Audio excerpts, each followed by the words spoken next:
Nosotros sabemos desde el análisis del flujo circular de la renta, en sus dos formas, nominal y de ingresos, o neto, a partir de ese circuito aparecen unos conceptos relacionados entre sí que tienen la misma magnitud, pero que conceptualmente son absolutamente diferentes.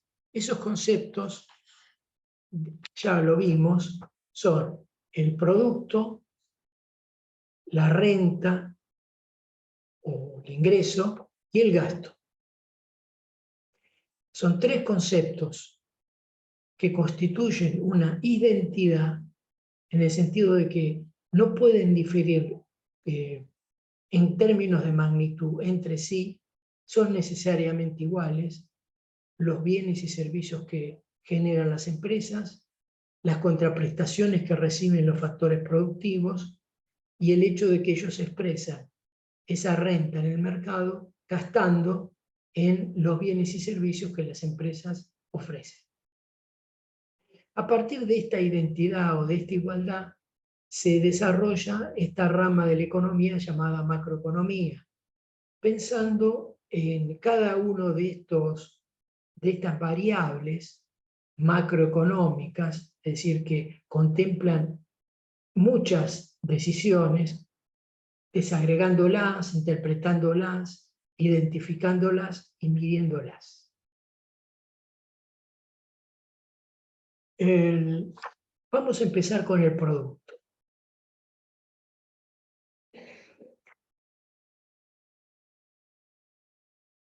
En los medios periodísticos o en los libros de texto se dice que las empresas producen bienes y servicios. Como esos bienes y servicios tienen precio, cada uno de ellos nos permite eso valorizarlos, de tal manera que puedan ser homogéneamente sumados, comparados, analizados.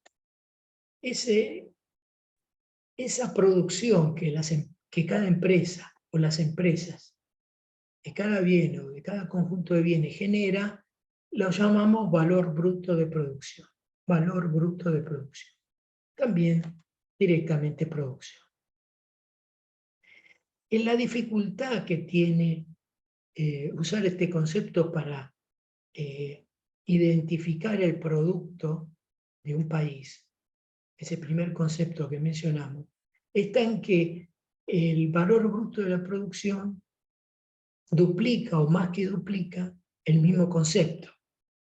Por ejemplo, si hablamos de producción de automóviles y después analizamos el mercado del acero, del aluminio, del plástico, de los cristales,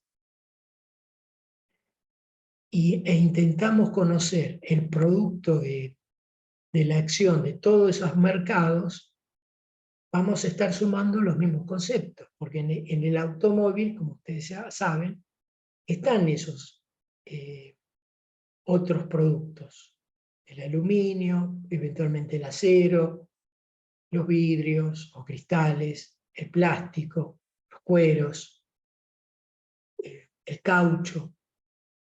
Así que para medir el producto, el concepto de producción, o mejor, valor bruto de la producción, es imperfecto.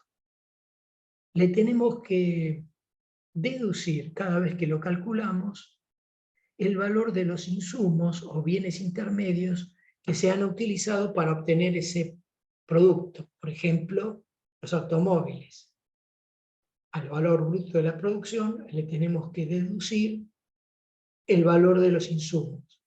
Y ahí obtenemos el concepto de producto bruto interno o producto interno bruto, que nos permite individualizar, identificar, medir mejor ese producto en un país. ¿Qué quiere decir producto bruto interno o producto interno bruto? Se está refiriendo a todos los bienes y servicios que genera una economía en un periodo determinado, un año, pónganle,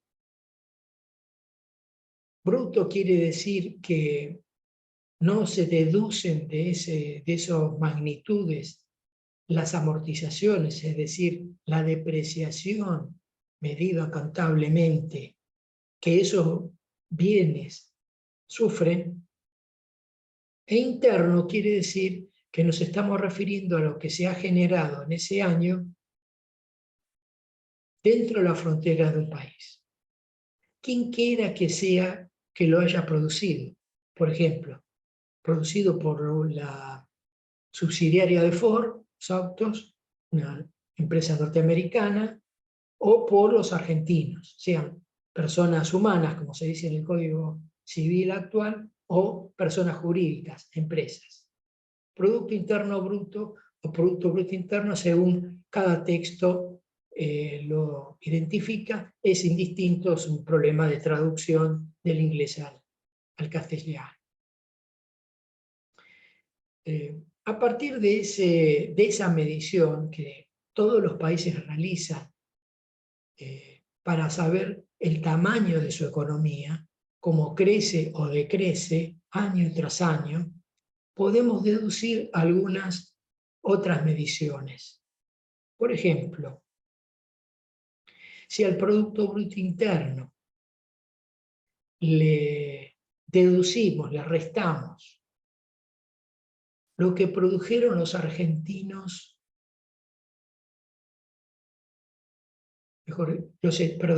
los extranjeros en la Argentina, y le sumamos lo que produjeron los argentinos en el exterior, y pudimos identificar a través de una forma de medición que después veremos, vamos a obtener el Producto Bruto Nacional. De nuevo, el Producto Bruto Interno menos lo que los extranjeros produjeron acá, porque lo que produjeron en el exterior no está dentro del Producto Interno, más lo que los argentinos produjeron en el exterior, por ejemplo, aquellos que emigraron y envían parte de sus ingresos a la Argentina, a sus familias, o las empresas subsidiarias de grandes empresas locales que están radicadas en el exterior y envían parte de sus ingresos a la Argentina, constituye esa suma algebraica el Producto Bruto Nacional. Así que con el Producto Bruto Interno eliminamos el problema de la doble contabilización, y con esa suma algebraica eliminamos la presencia de lo que producen los extranjeros residentes en el país, y ahí podemos deducir lo que producen los argentinos.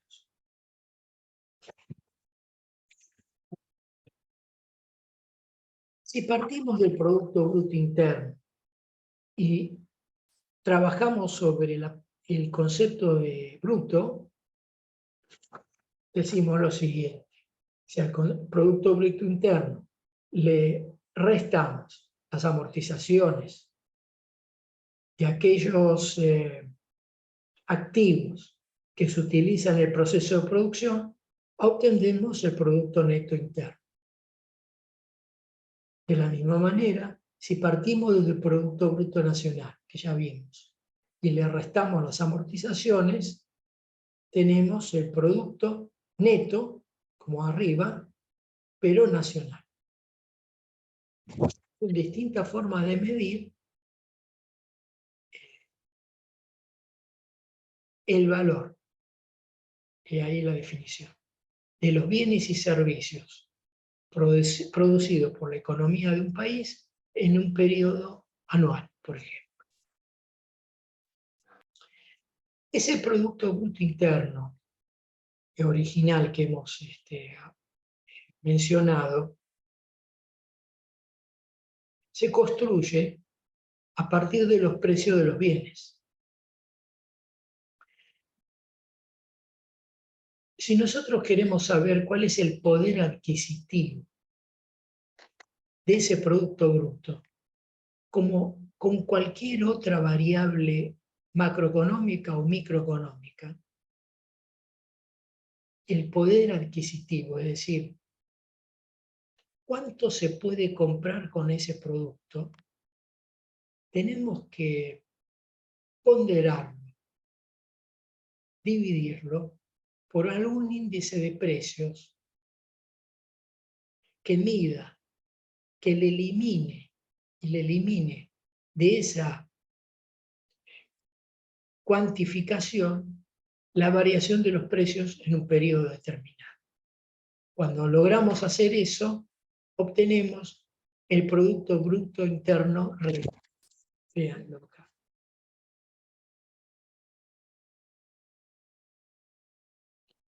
El Producto Bruto Interno Real es el Producto Bruto Interno Nominal, que es el que estuvimos hablando acá, dividido un índice de precios.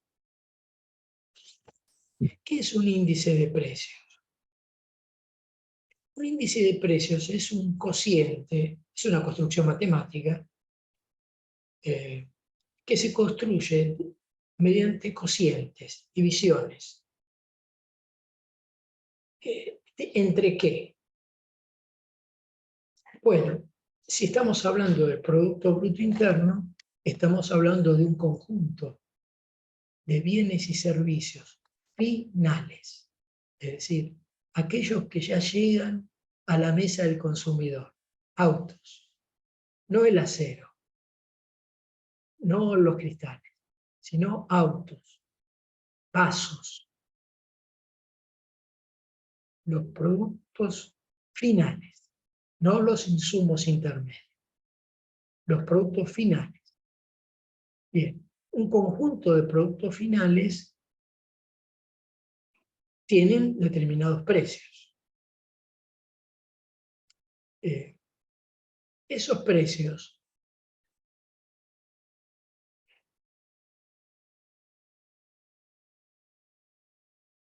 tienen una ponderación o deben ser ponderados para calcular ese índice en función del peso que tienen esos precios de cada uno de esos bienes y servicios finales. Deben ser ponderados por el peso relativo que tienen esos precios en el total. Por ejemplo, si el Producto Bruto Interno estuviera constituido solamente por dos tipos de bienes, automóviles y vasos. Bueno, los automóviles tienen un precio, los vasos tienen otro. En el conjunto de precios, hipoteticemos, los automóviles tienen el 80% de esa erogación. El 20% restante son los vasos. De tal manera que, de conjunto, todos los bienes son el 100% de todos los precios. Siempre me tiene que dar 100. Entonces, un índice de precios me muestra esa composición de precios ponderados, es decir, multiplicados por el peso relativo que tiene en el total ese precio, comparando un periodo con el periodo anterior, un mes con el mes anterior, un año con respecto al año anterior. Y así es como se construye un índice. Como por ejemplo, está acá abajo.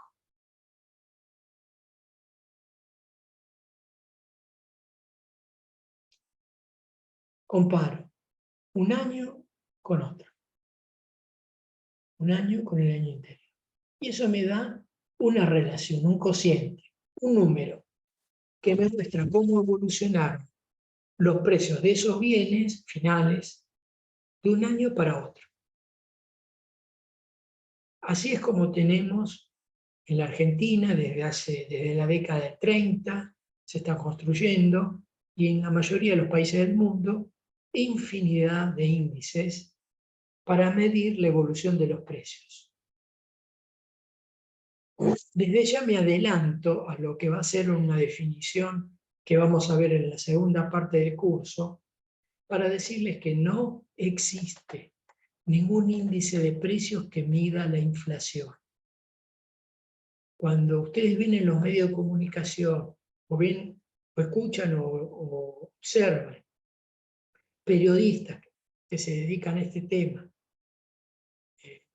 dirigentes políticos, sindicales, empresariales, e incluso autodenominados economistas.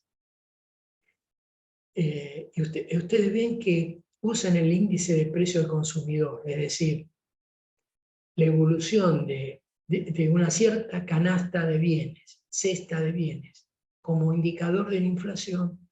Lo único que estamos observando es una excesiva simplificación de la realidad, dado que como no es posible construir un índice que mida todos los precios al mismo tiempo, porque se mezclarían insumos con bienes finales, bienes intermedios o insumos con bienes finales, se recurre a esta salida que ya es tomada como sentido común, como algo lógico por todos. Hubo un solo economista en los últimos 10 años, o 10, 15 años, que se atrevió a decir esto que yo les estoy comentando acá, y lo salieron a matar, acusándolo de querer ocultar el fenómeno inflacionario. En realidad, no existe un índice de precios que mide la inflación.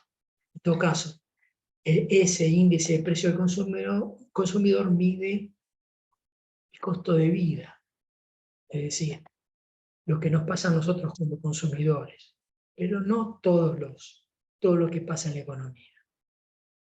Bueno, cualquiera sea, entonces ya tenemos una de las tres variables macroeconómicas, el producto medido, cuantificado mediante el Producto Bruto Interno, y de él la deducción de otras cuantificaciones que se pueden hacer.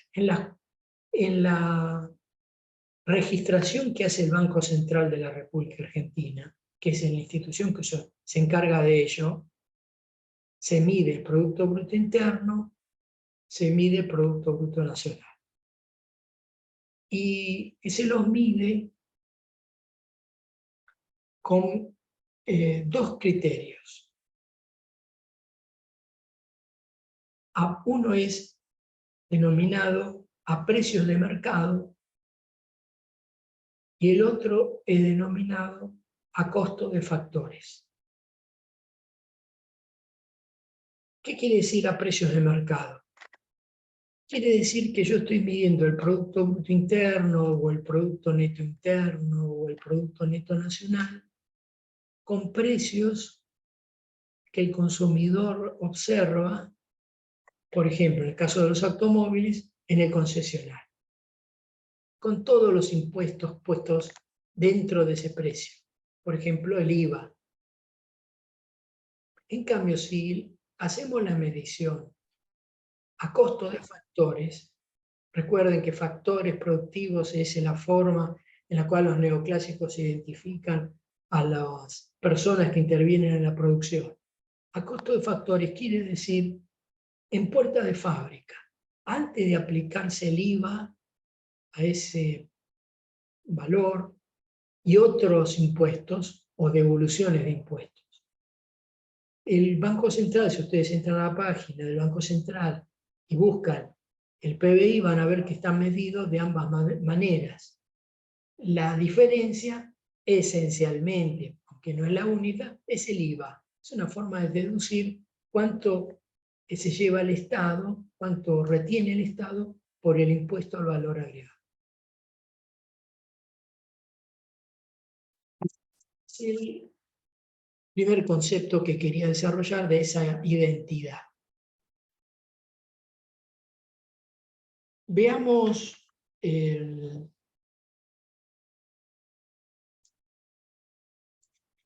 se puede hacer con ese concepto de producto, toda vez que es equivalente a la renta que reciben las personas. Esa renta que reciben las personas, los factores productivos, constituye lo que en macroeconomía se denomina valor agregado. Esta es una construcción ideológica, bien ideológica, según la cual, repitiendo lo que ya tenemos, cada factor productivo tiene algo para aportar y a cambio de eso recibe una contraprestación. Esa contraprestación, esa renta, ese ingreso, se lo denomina valor agregado.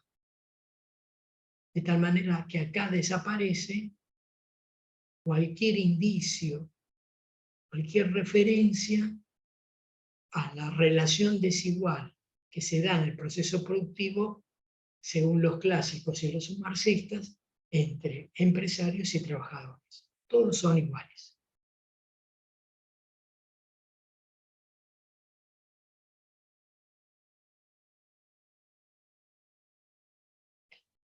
El Producto Neto Nacional,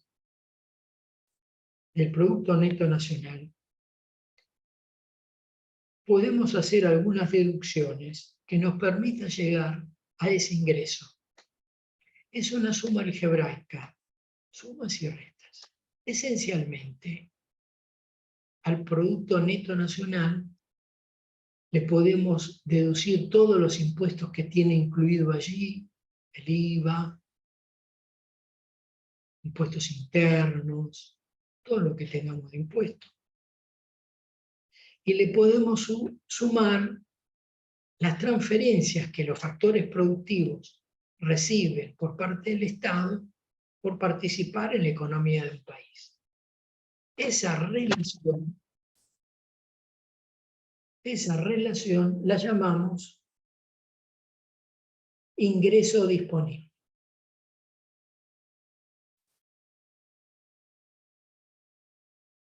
Ustedes van a ver en los libros de texto que esta construcción, que yo simplificando al extremo, tiene más componentes. Lo importante es que ustedes contabilicen, tomen nota de que existe, dada esa relación entre producto y renta, existe la posibilidad de ir de un concepto a otro justamente porque se generan juntos mediante una suma algebraica, eliminando o incorporando magnitudes que reflejan el proceso, en este caso, desde los bienes y servicios finales físicos hasta los ingresos propiamente dicho de las personas. Ese ingreso disponible es lo que las personas, los factores productivos tienen para gastar, es una magnitud. Si ese ingreso disponible se divide por la población económicamente activa, es decir, aquellos que están entre los 16 años y los 65 años en los hombres, 60 las mujeres, esa es la población económicamente activa, es decir, la que está en condiciones de incorporarse al mercado de trabajo, nos da el ingreso disponible personal, por persona. En todos los casos, desde el primer concepto que usé, producto, hasta este último, lo que tenemos son órdenes de magnitud, tamaños de la economía, tamaño de la economía sin considerar la depreciación de los bienes de capital, y así una serie de deducciones hasta llegar a la renta. Pero en todos los casos, que lo que no se está haciendo, lo que estos indicadores no nos permite hacer es saber cómo ese ingreso, en definitiva, o si ustedes quieren, cómo ese producto está distribuido dentro de la sociedad. Es decir, que el Producto Bruto Interno, el Producto Bruto Nacional, el Producto Neto Nacional, como lo querramos medir, me da el tamaño de la torta creada en un periodo determinado, pero no cómo esa torta se distribuye. No es un buen indicador de, por lo tanto, de la calidad de vida de las personas, entendiéndose como tal, a grosso modo, si llegan o no a fin de mes, para decirlo rápidamente.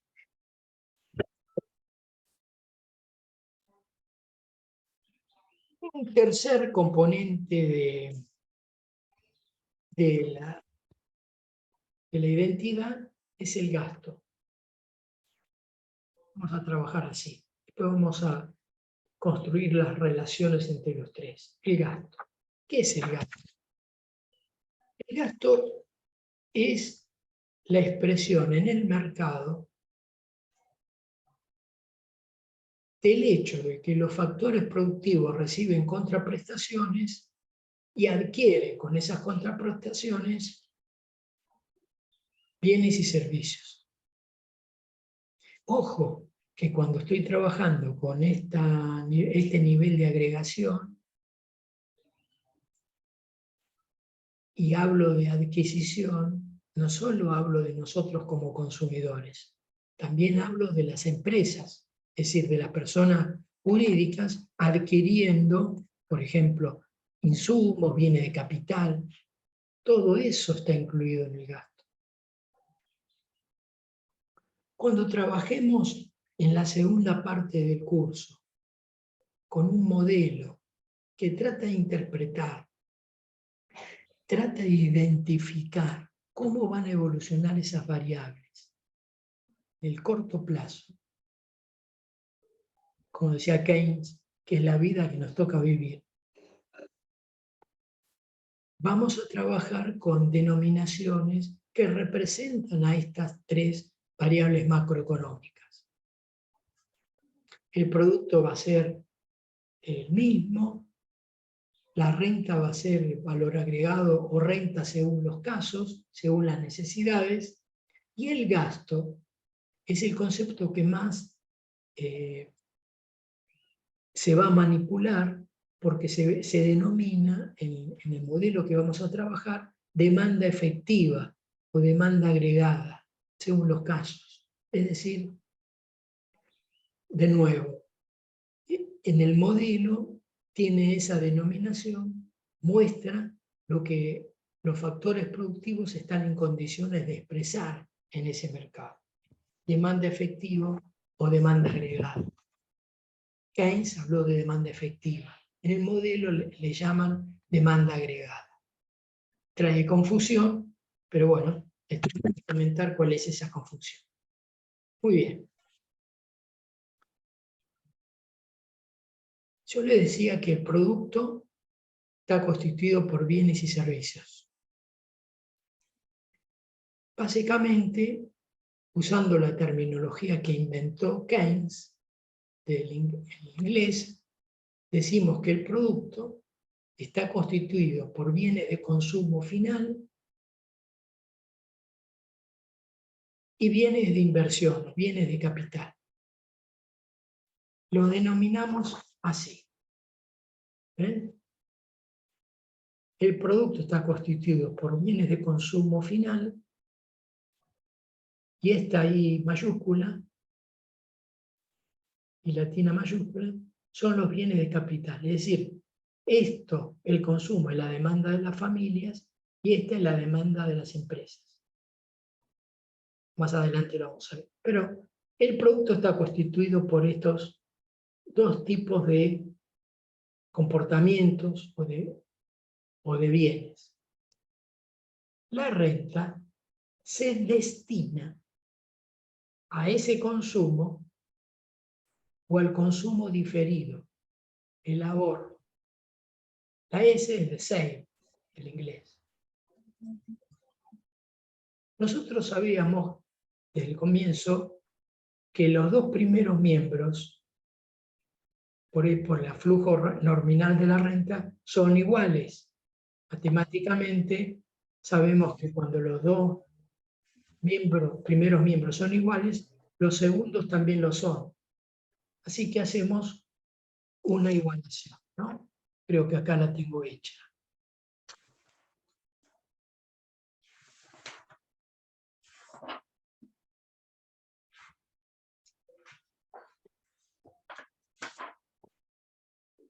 Ahí está. Simplifico consumo con consumo y me queda esa igualdad. Inversión igual a ahorro. ¿Qué significa?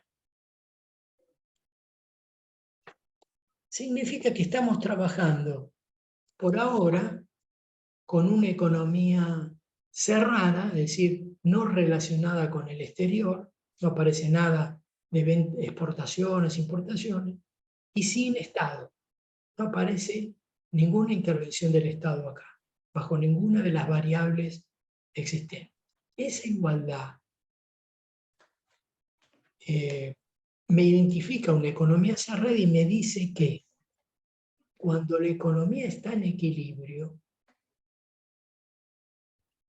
las decisiones de inversión planeadas por las empresas coinciden con el ahorro pensado por las familias. La inversión planeada coincide con el ahorro. Esa es la igualdad que me está mostrando una economía en equilibrio. ¿Qué quiere decir en equilibrio? Bueno, eso, que existe una igualdad. Ese equilibrio indica una situación de estabilidad, de no crisis. No indica nada en términos de distribución del poder, del ingreso, nada de eso. Y acá nada se puede deducir en ese sentido, permanentemente lo claro. Cuando queremos incorporar el sector externo, normalmente en los libros de texto van a ver que a esa igualdad, por ejemplo, el producto está constituido por bienes de consumo y bienes de inversión, a esta igualdad se le incorpora otro tipo de bienes, que son los bienes que se venden al exterior, las exportaciones, y se le reduce los bienes que vienen del exterior, porque no son producidos acá, por lo tanto no forman parte del producto, que son las imports. Tenemos esta primera evolución.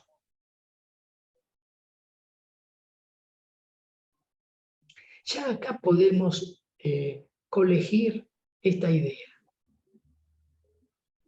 Esta es oferta. Esto es la oferta. Y esto es demanda. Demanda de bienes de consumo final, los automóviles. Demanda de bienes de inversión, los autos demandados para ser medio de transporte como los taxis. Ahí son bienes de capital, no bienes de consumo. Y el sector externo, que está extremadamente simplificado acá, la demanda externa, como una diferencia entre lo que se vende al exterior menos lo que se compra del exterior.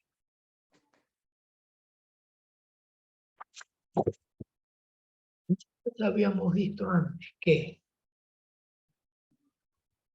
lo que las personas, los factores productivos reciben, valor agregado de la renta, se destina al consumo inmediato, el consumo mediato, al consumo y al ahorro.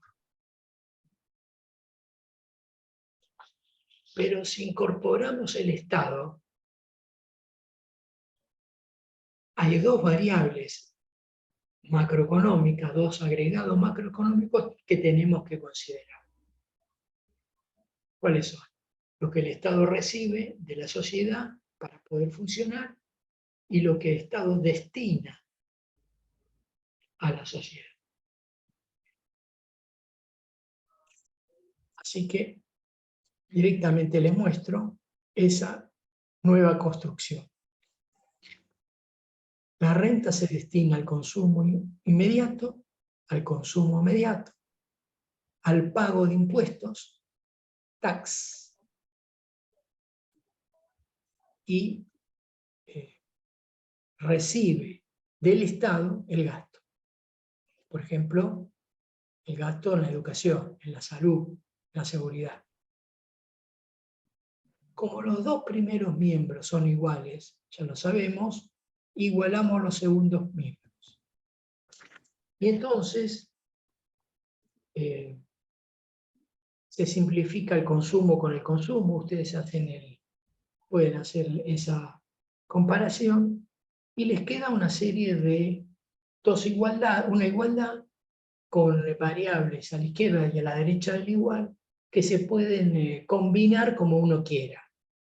Si uno lo quiere hacer de una manera lógica, razonable, que tenga algún sentido de interpretación, puede hacer esto, que significa construir la ecuación macroeconómica básica de la economía.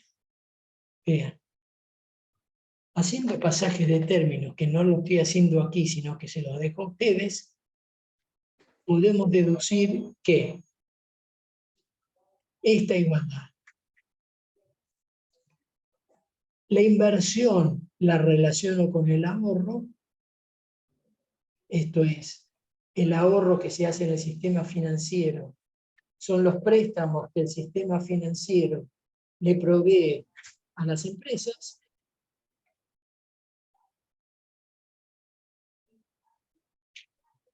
y el sector externo está constituido por esa balanza comercial, las exportaciones menos las importaciones, y del otro lado de la igualdad, la intervención del Estado en la economía. Yo puedo hacer, ¿por qué lo puse así? Porque cada uno de estos pares tienen una relación lógica. Cuando comparo los impuestos con el gasto público o la inversión pública, acá está incluida, estoy diciendo cuál es el papel que juega el Estado. ¿Qué le pasa al Estado? Acá estoy diciendo qué le pasa al sector externo y acá estoy diciendo qué le pasa al sector real y financiero de la economía de un país. Cuando yo, y acá puedo, usando la imaginación, si quiero puedo interpretar qué le está pasando a un país en un momento determinado, en términos macroeconómicos. Y entonces, ¿qué podemos decir hoy por hoy?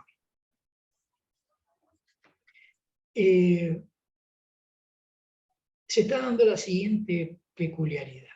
La inversión privada es alta. O sea, se calcula que tiene la inversión de las empresas. Siempre se compara con el Producto Bruto Interno, para poder saber un orden de magnitud. Está en valores importantes. Y las empresas tienen dificultades para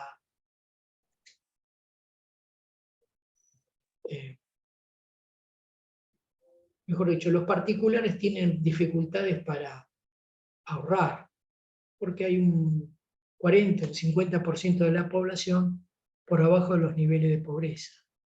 Ese sector de la población no puede ahorrar en nada. Así que esa relación es positiva.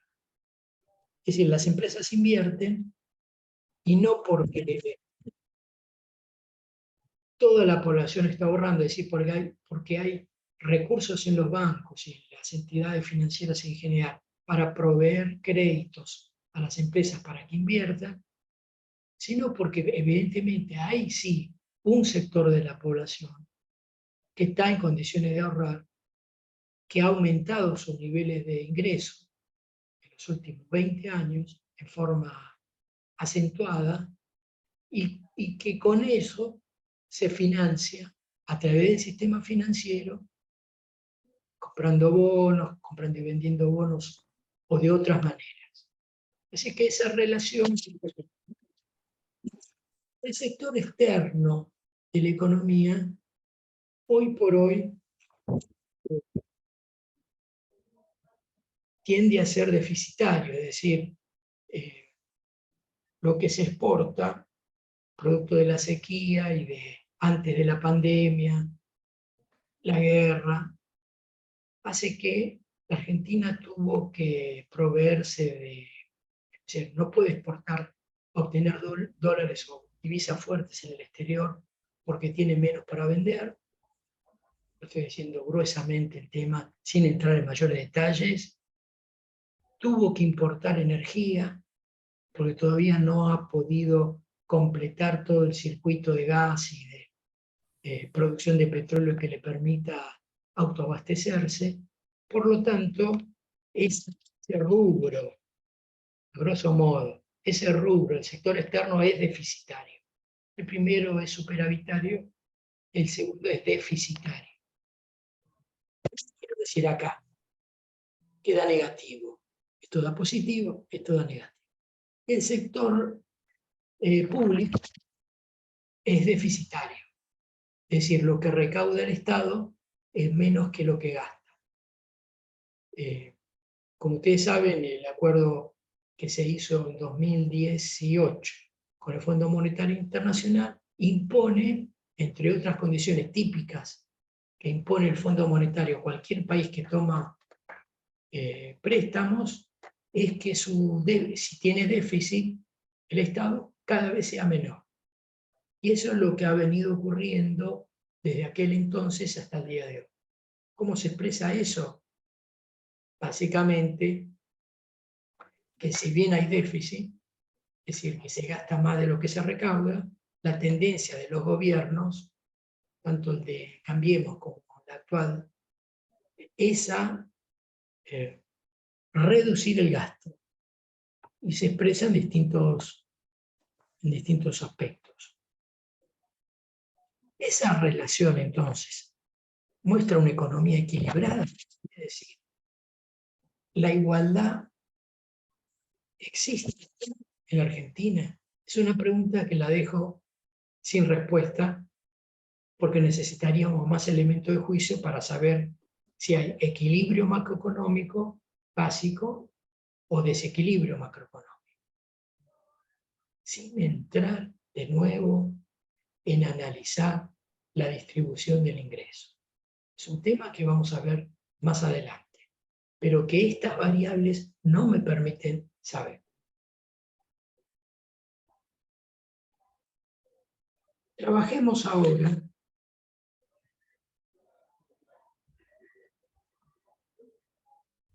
con alguna de estas variables.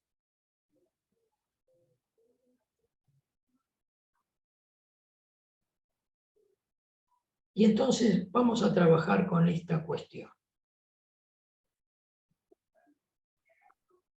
Usando el aporte de Keynes y de otros economistas de la época que visualizaron la importancia de la demanda efectiva,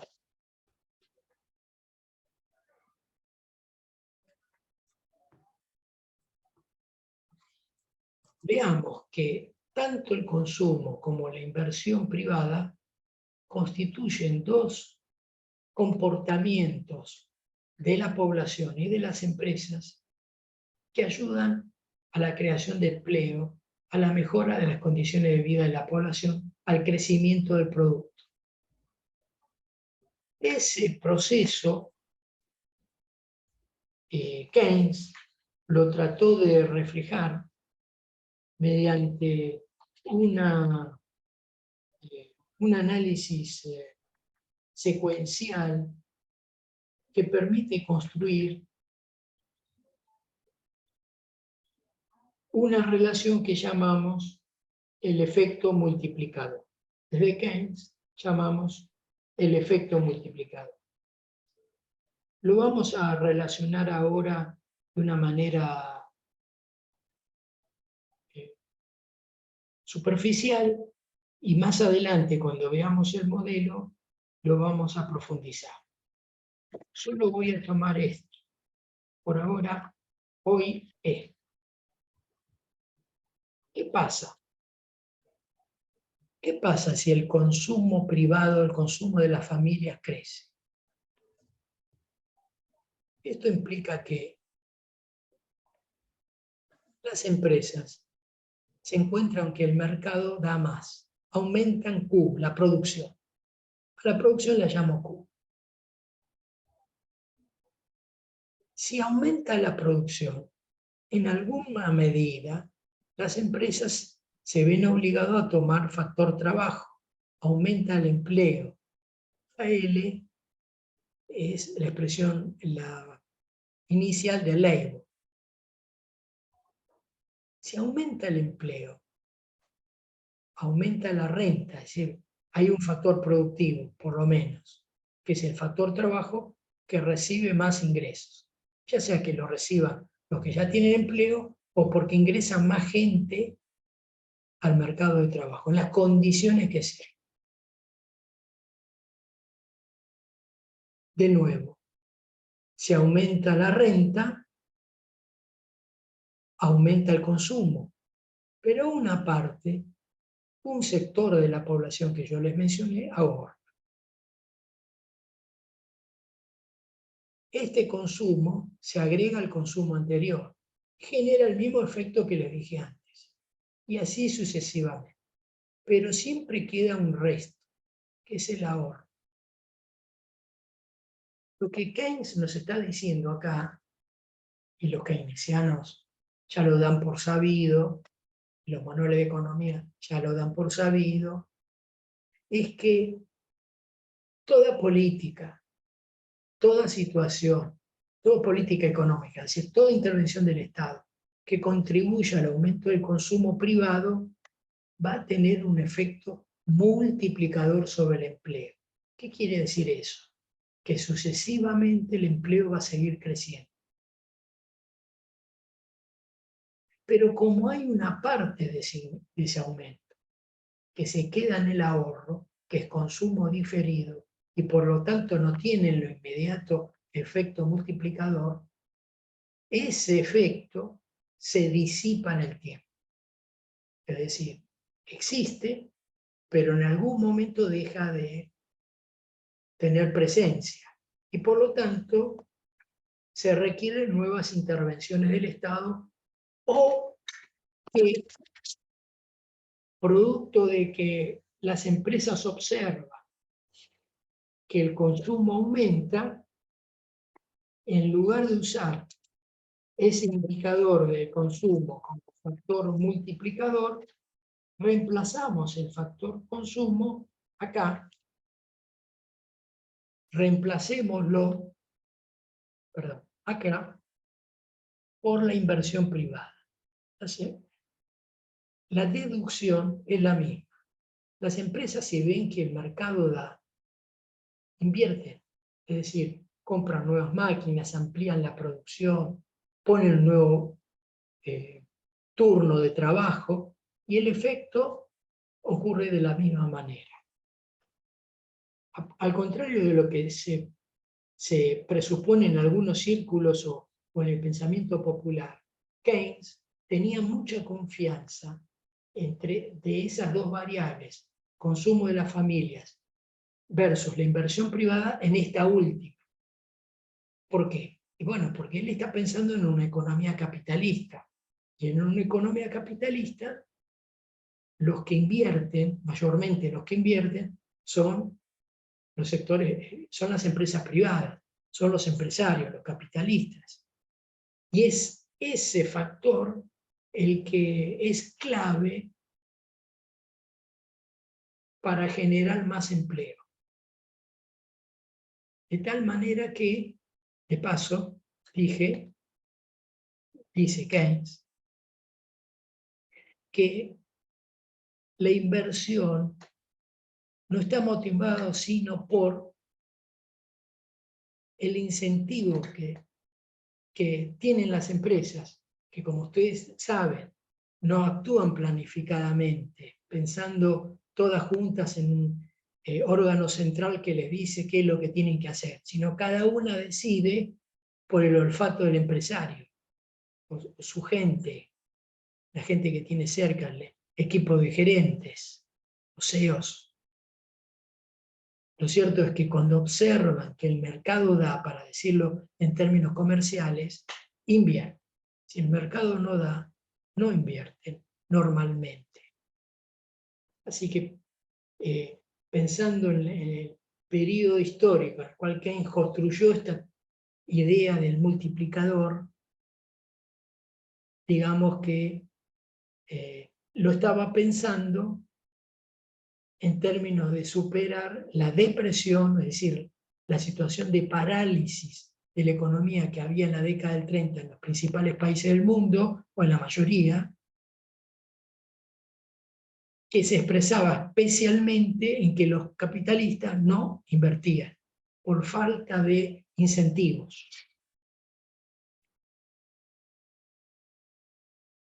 ¿Cómo lo expresó Keynes esa cuestión de los incentivos? Bueno, él utilizó, ya ustedes creo que en esta clase me hicieron la pregunta, pero no importa. Él utilizó para expresar ese efecto, esa conducta del empresario mediante una relación entre el resultado de una nueva inversión comparado con el costo de esa inversión, con el costo del capital, a través del tiempo. Para cada año, una relación entre ingresos menos egresos, es decir, lo que gana o lo que pierda, relacionado con el costo del capital. Cada año,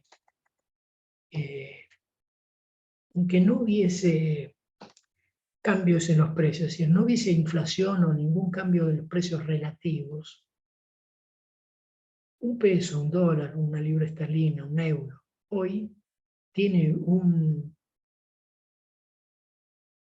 valor distinto del que tendría el año que viene, y así sucesivamente. Es decir, un costo de oportunidad distinto. Olvídense de la pérdida del poder adquisitivo del dinero por efecto de la inflación. Supongamos una economía estable, sin inflación. Igual, un dólar hoy no es lo mismo que un dólar el año que viene. Así que esas relaciones que yo les mencioné, hay que ponderarlas, hay que dividirlas por una tasa de interés compuesto. Para cada año, una tasa de interés compuesto. ¿Qué es esa tasa de interés? Es el costo de oportunidad de esa inversión. Por ejemplo, el tipo tiene $100.000 que acumuló en el periodo anterior.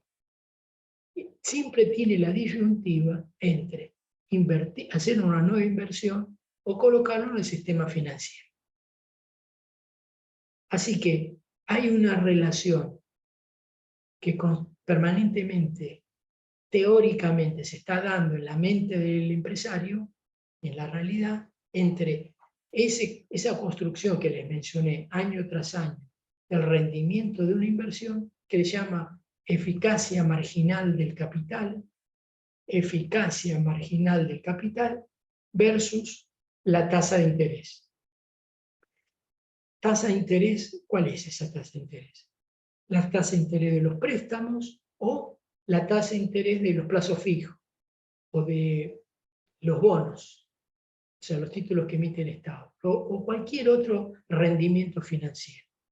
Mientras la eficacia marginal del capital sea mayor que ese costo de oportunidad, la inversión tiene sentido de seguir haciéndola, ese nuevo negocio. Cuando se igualen, podemos decir en términos modernos que la inversión ya ha madurado y que por lo tanto es necesario llevar adelante un nuevo negocio porque ese ya ha llegado al límite de sus posibilidades. Por eso Keynes sostenía la necesidad de a ver si se ve bien, eutanasia del rentista. Eutanasia del rentista. ¿Qué quiere decir eutanasia? La muerte, la liquidación. Pero es una expresión escrita que es una metáfora. No quiere decir que se lo fusile, sino lo que quiere decir es que hay que buscar el Estado, solo el Estado puede buscar la forma para que ese costo de oportunidad sea el más bajo posible, de tal manera de incentivar nuevos negocios, nuevas inversiones. Es decir, que esa tasa de interés, ese rendimiento, sea lo más bajo posible. Y así seguirá habiendo nuevas inversiones. y entonces el efecto multiplicador continuará. Si no, se termina el efecto multiplicador, se disipa y la economía se puede estancar. Hasta acá algunas de las variables que integran esta ecuación macroeconómica básica. Quedamos con otras relaciones como el sector externo y el sector público, recordando que en el caso del sector público, T es tax, los impuestos, y G es el gasto público. Paramos acá, hacemos las consultas y seguimos mañana con este tema.